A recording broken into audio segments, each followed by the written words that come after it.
pembelajaran hari-hari untuk menanam budaya positif. Nanti anak-anaknya bisa penjenengan ambil di tempatnya. Terus untuk materi yang penjenengan nanti sedemikian rupa sehingga anak-anak mampu menyerapnya dan bermanfaat khususnya untuk anak-anak dan pendidikan di SDN 1 Makasari ini. Kami persilakan.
Aska kenapa?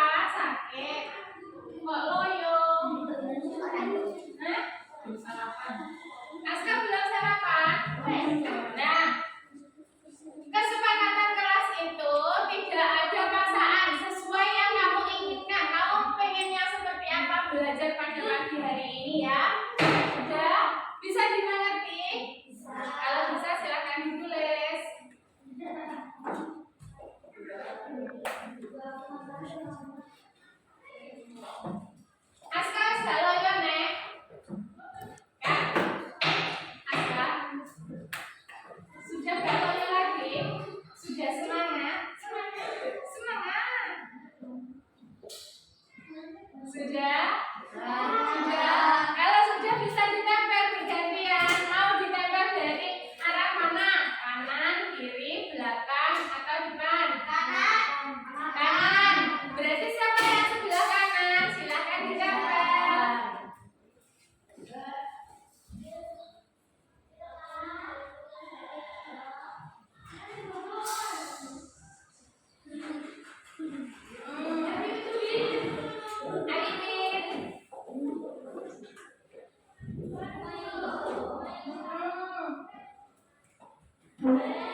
sudah kegiatan.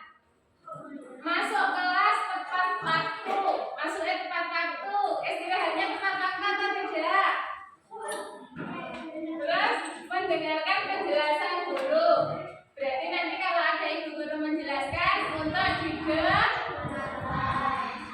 saling membantu.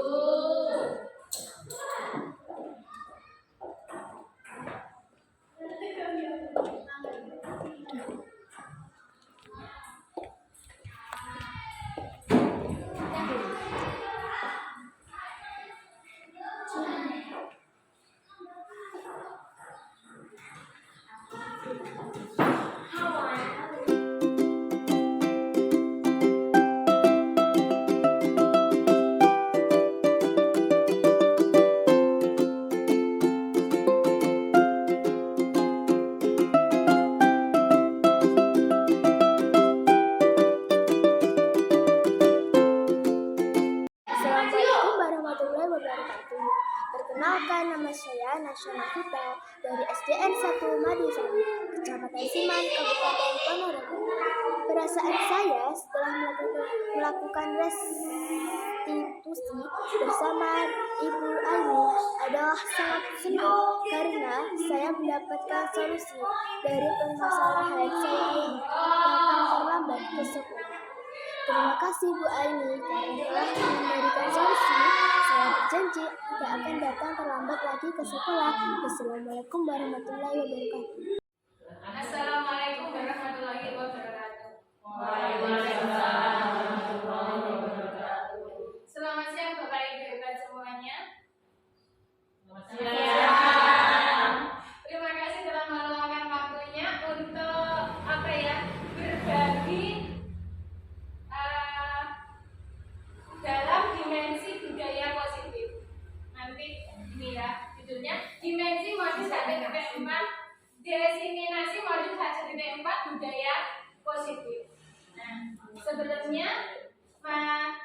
sebelum kita memasuki diseminasi modul 1.4 budaya positif, kita ini dulu ya. Bersama-sama ya. Tangan ke atas, menggapai bintang. Tangan ke samping, burung yang terbang. Tangan ke depan, ikan berenang. Duduk yang rapi, siap berdoa. Monggo Bapak Ibu guru hebat berdoa terlebih dahulu sesuai dengan keyakinan masing-masing. Berdoa dipersilakan.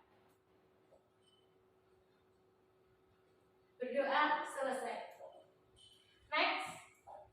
Untuk yang kedua, nah di sini terima kasih kepada Bapak Guru hebat. Mari kita belajar bersama tentang berkolaborasi, saling mendukung demi mewujudkan disiplin positif di sekolah kita tercinta. Next. Dalam konsep utama modul budaya positif itu ada 7. Yang pertama, perubahan paradigma belajar. Yang kedua, disiplin positif. Yang ketiga, kebutuhan dasar manusia. Yang keempat, motivasi perilaku manusia. Yang kelima, posisi kontra restitusi. Yang keenam, keyakinan kelas. Yang ketujuh, segitiga restitusi. Next. Nah, di sini ada pembelajaran dengan paradigma baru. Dalam pembelajaran paradigma baru dirancang berdasarkan prinsip pembelajaran terdiferensiasi, sehingga setiap siswa belajar sesuai dengan kebutuhan dari tahap perkembangan untuk mewujudkan profil pelajar Pancasila. Next. Nah, di sini sudah ada gambaran profil pelajar Pancasila. Ada mandiri, belajar kritis, kreatif, bergotong royong, berkebinekaan global, beriman dan bertakwa terhadap Tuhan Yang Maha Esa dan berakhlak mulia. Next. Dalam berbudaya positif, kita ambil contoh dalam perbandingannya dengan hidup tumbuh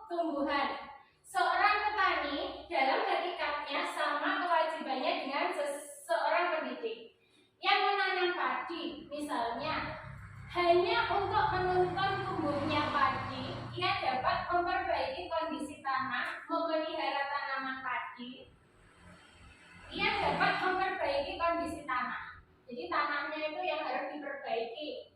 Ben opo dengan cara dipupuk ben subur. Itu kalau petani yang menanam. Memelihara tanaman padi memberikan pupuk dan air membasahi urat-urat atau jamur-jamur yang mengganggu hidup tanaman padi dan yang lainnya dalam Ki Hajar Dewantara yang pernah kita pelajari dalam LMS dalam lampiran 1 dasar-dasar pendidikan keluarga tahun nomor 123 bulan Desember 1936 Januari. Next. Di sini ada disiplin positif. Dalam disiplin positif itu juga harus saling berkolaborasi. Dalam budaya kita, makna kita disiplin diyakini menjadi suatu yang dilakukan seseorang pada orang lain, mendapatkan kepatuhan. Kita cenderung menghubungkan kata disiplin dengan ketidaknyamanan. Ya. Sebagai pendidik, tujuan kita adalah menciptakan anak-anak yang disiplin diri sehingga mereka bisa berperilaku dengan mengacu pada nilai-nilai kebajikan universal dan memiliki motivasi intrinsik bukan ekstrinsik. Lanjut dari sebagai pendidik kita harus disiplin positif merupakan salah satu cara penerapan disiplin yang bertujuan untuk menumbuhkan kesadaran serta memberdayakan anak untuk melakukan sesuatu tanpa sogokan, ancaman maupun hukuman. Jadi hukuman itu sudah tidak diperbolehkan, ancam juga oleh. Nek PR-mu sak tumpuk minggu ora mbok garap sesuk ora tak kei biji. Itu termasuk sebuah ancaman. Okay. Next. Teori motivasi perilaku manusia.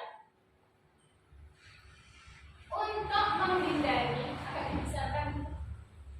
menghindari ketidaknyamanan atau hukuman, apa yang akan terjadi apakah saya tidak melakukannya itu merupakan motivasi eksternal. Yang kedua, untuk mendapatkan imbalan dari orang lain atau institusi, apa yang akan saya dapatkan apabila melakukannya.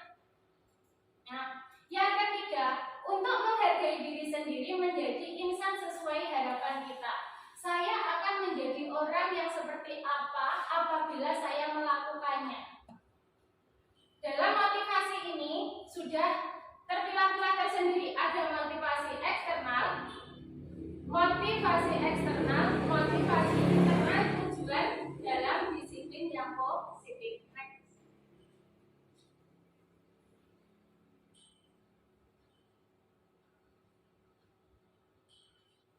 Kebutuhan dasar manusia. Kebutuhan dasar manusia itu ada beberapa tahapan. Yang pertama, bertahan hidup dan iso urip. Ya butuh mangan.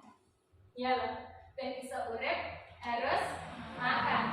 Nah, mangan urip. Lalu yang kedua, kasih sayang dan rasa diterima.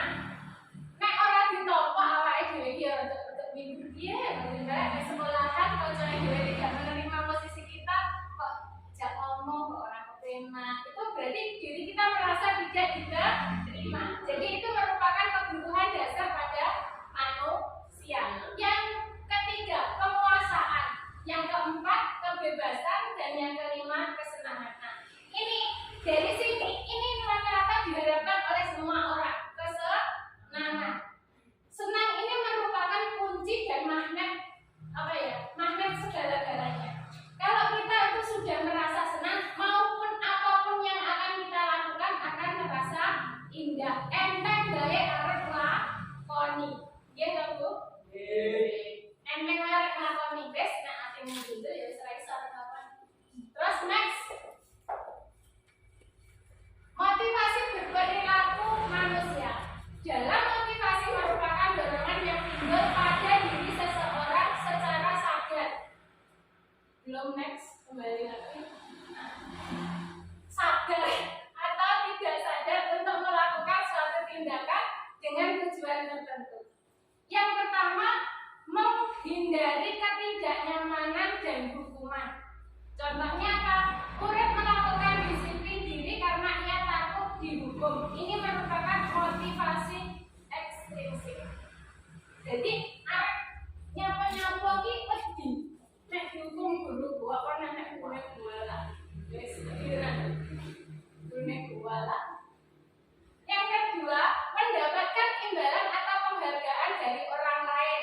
Tengok nek bijimu api oleh satu, sesuk tak kei buku saklosik. Kayak gitu. Tuh kan anak oleh ya aku kok oleh buku saklosik nih gambarnya Mickey Mouse ayu-ayu apa Barbie yang baik-baik, yang lucu-lucu gitu kan dia akan berharap. Tapi ketika dia tidak mendapatkan apa yang dia dapat Bapak Ibu, rasa kecewa. Murid melakukan disiplin diri karena ia ingin mendapatkan imbalan. Ini merupakan motivasi ekstrinsik. Yang ketiga, menghargai nilai-nilai kebajikan diri sendiri. Nah, murid melakukan disiplin diri karena sadar akan nilai kebajikan diri. Ini merupakan motivasi intrinsik. Di sini ini sangat mudah untuk diucap.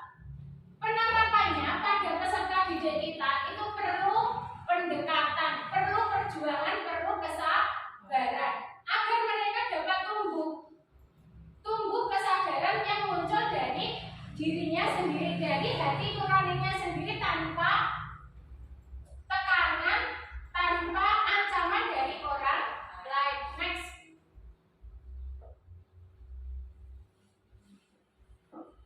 Konsep disiplin dengan identitas gagal.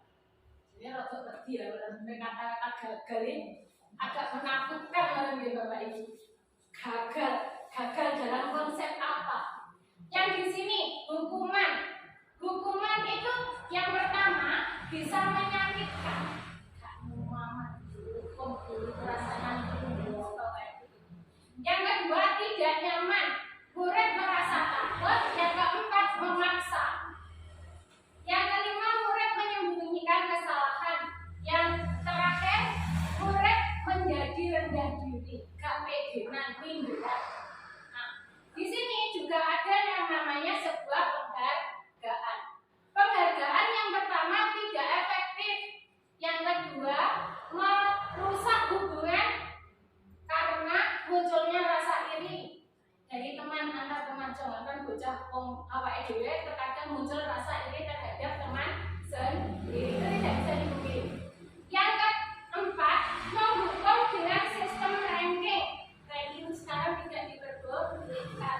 Tapi namanya orang tua kalau terima rapot itu pasti rada dempel-dempel di guru nih. Pengen ngerti jadi anakku ki piye to ndek kelas. Itu pasti terjadi di semua sekolah. Masih saiki ranking itu sudah tidak diperbolehkan.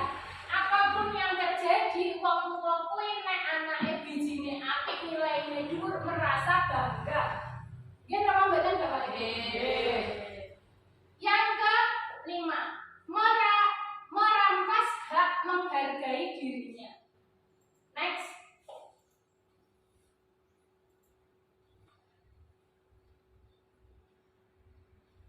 Konsep disiplin pendekatan restitusi.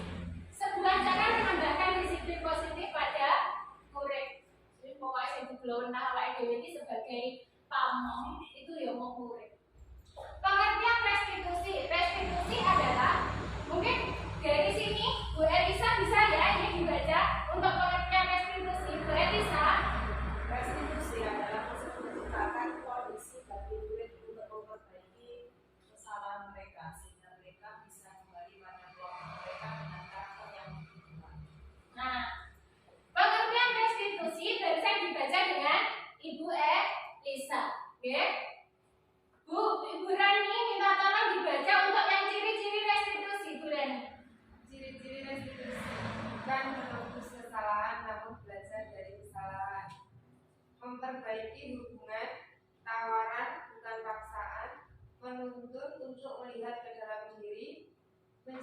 kebutuhan dasar yang mendasari tindakan, fokus pada karakter bukan tindakan, dan yang terakhir menguatkan dan fokus pada solusi. Gimana Bapak Ibu yang lain, Bapak Ibu guru hebat, apakah ini sudah bisa dipahami dari yang dibaca tadi? Bisa.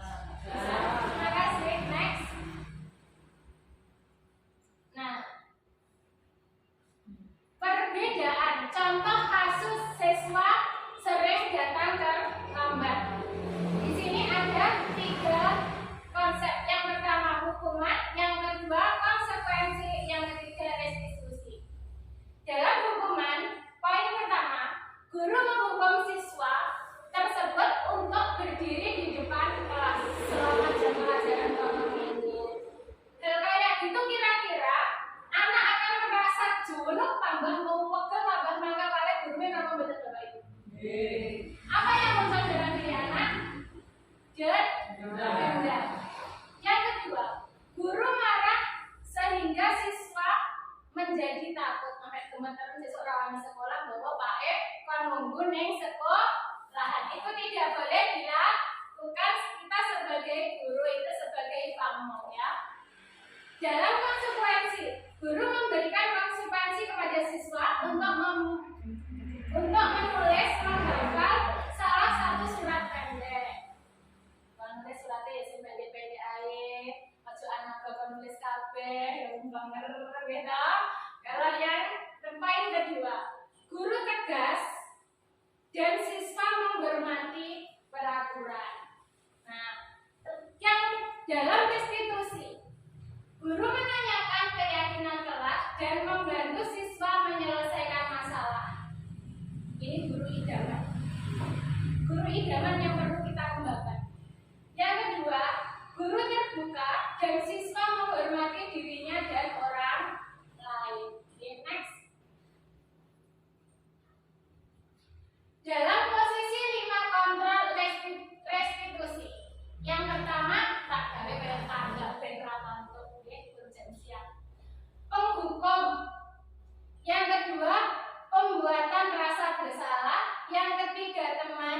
Yang keempat, pemantau. Yang kelima, manajer. Poinnya ini. Terus next. 5 posisi kontrol. Perlu tulisannya sudah kecil-kecil bisa ya Bapak Ibu. Yang di sini dalam motivasi itu guru berbuat. Guru berkata, di sini ada hasil yang harus kita selesaikan. Kaitannya dengan dunia berkualitas, ini murid berkata, ya. Hukuman, menghardik, menunjuk, menyakiti, menyindir, nyindir ini kamu diri bocah. Terkadang nyindir dekku, rune nggih napa mboten? Nggih. Nah, ini juga sangat mudah. Wong nyindir. Ya nek sing disindir gampang rumoso, lah nek sing disindir gampang rumoso ya malah kesel. Ini harus dihindari. Nanti ini menjadikan dimensi negatif. Dimensi negatif itu yang rugi itu bukan orang lain, tapi dirinya kita sendiri. Terus membuat merasa bersalah, ceramah dan mengatakan seharusnya kecewa. Di situ. Teman, membuatkan alasan-alasan untuk murid. Pemantau, menghitung dan mengukur. Manajer, mengajukan pertanyaan. Bisa dipahami ya Ibu dari 5 posisi kontrol ini? Next. Contoh penerapan 5 posisi kontrol.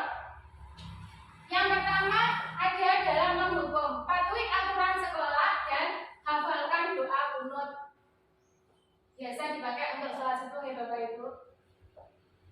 Untuk yang kedua, membuat rasa bersalah. Barangkali ibu guru harus ingatkan kamu, bu guru kecewa sama kamu. Entah tadi itu datangnya terlambat atau tugas tidak dikerjakan, jadi guru tidak merasa kecewa. Teman, ayolah yang patuh nak buat bu guru bangga. Kali ini tidak apa-apa. Apa kamu salah? Next. Pengertian keyakinan kelas. Dalam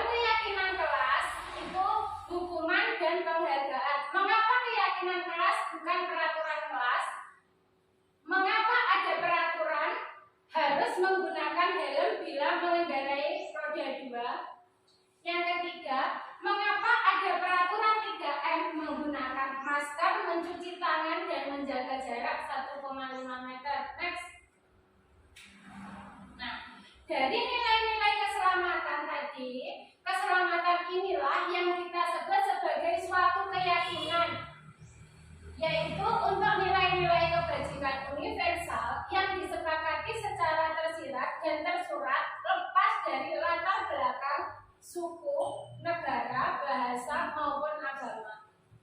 Dalam nilai-nilai kebajikan, menekankan apa keyakinan seseorang akan lebih memotivasi seseorang dari dalam. Seseorang akan lebih tergerak dan bersemangat untuk menjalankan keyakinannya daripada hanya sekedar mengikuti serangkaian peraturan tertulis tanpa makna. Murid-murid pun demikian, mereka perlu mendengarkan dan memahami arti sesungguhnya tentang peraturan-peraturan yang diberikan pada nilai-nilai kebajikan di balik peraturan-peraturan tersebut.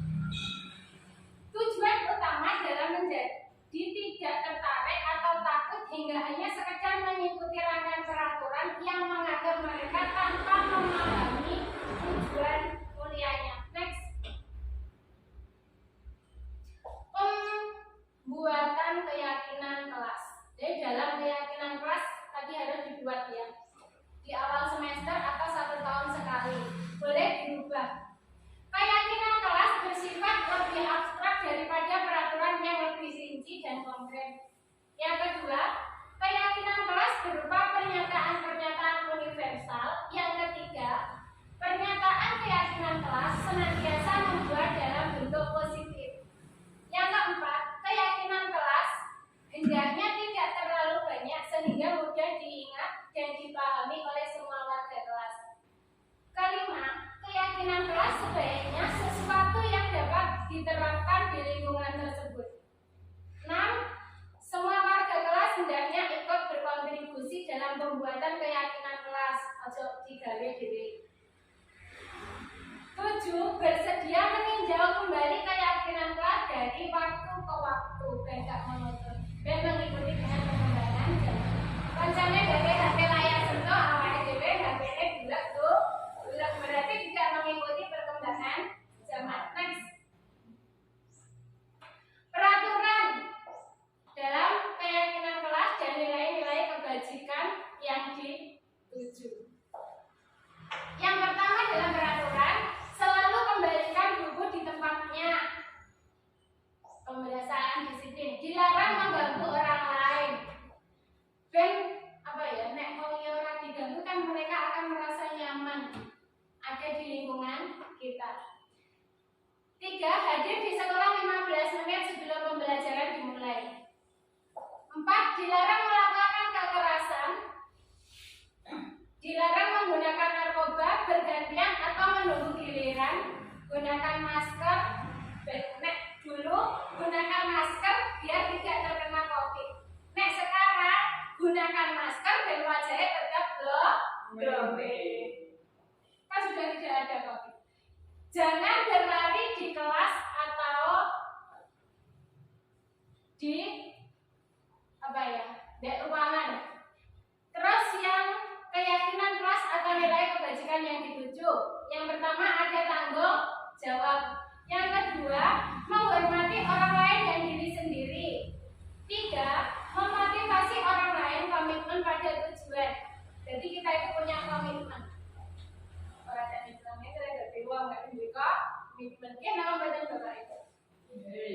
Yang ketiga kesehatan.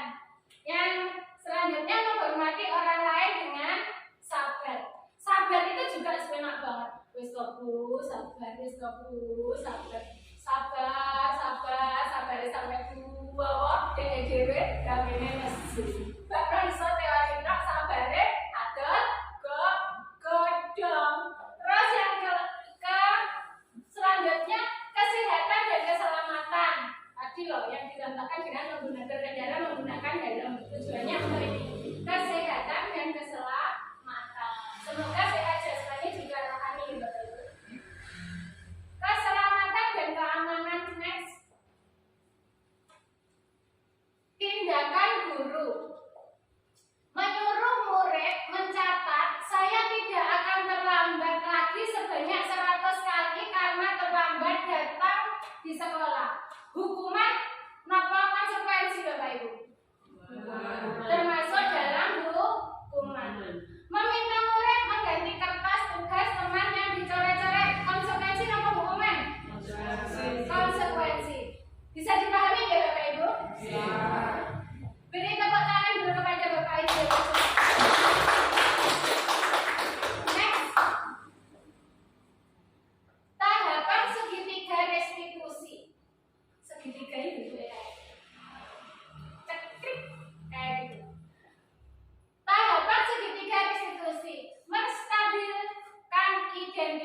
kita semua akan melakukan hal terbaik yang bisa kita lakukan menurut diri kita sendiri, belum tentu baik menurut orang lain.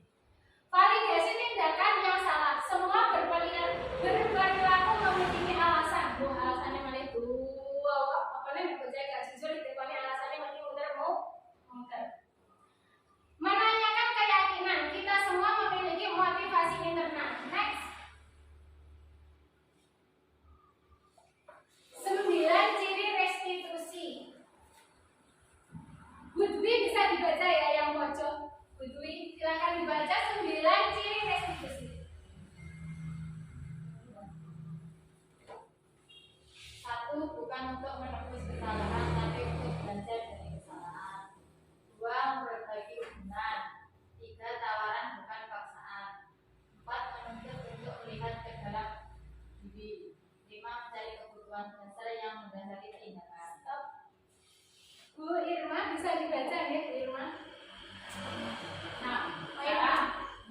Cara untuk memperbaiki diri. 7. Fokus pada karakter dan tindakan. 8. Fokus pada solusi. 9.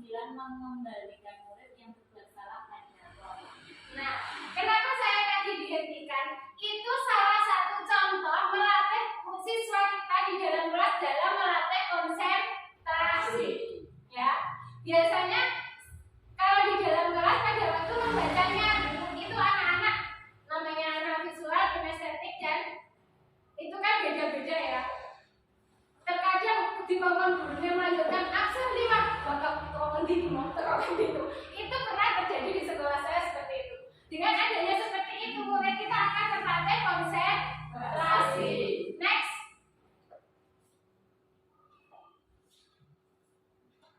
Contoh penerapan segitiga restitusi yang saya ambil contoh itu anak datang terlambat masuk kelas. Next. Nah, contoh penerapan segitiga restitusi sudah tadi. Next. Dalam penerapan program disiplin positif, hendaknya guru memiliki standar kepribadian profesional dan sosial yang baik, di mana guru mampu berefleksi pada posisi-posisi kontrolnya saat ini. Bagaimana perjalanan dirinya sebagai seorang among posisi manajer yang menuntun murid-murid menjadi insan yang mandiri, merdeka, dan bertanggung jawab. Kowe nak mau waca, kowe nak mau waca. Dalam perjalanannya membutuhkan perjuangan dan kesabaran. Sabar, kuncinya sabar. Next. Nah, di sini sudah hampir selesai Bapak Ibu. Demikian sesi belajar kita pada siang hari ini, semoga membawa manfaat sehingga dapat mewujudkan profil belajar Pancasila. Moga Bapak Ibu sebelum kita tutup kita berdiri dulu ya. Bersama-sama ya. Buka tutup, buka tutup, bertepuk tangan. Buka tutup, pinggul digoyang. Berputar-putar, tangan di atas. Berputar-putar, selamat tinggal. Terima kasih. Akhir kalam, wassalamualaikum warahmatullahi wabarakatuh.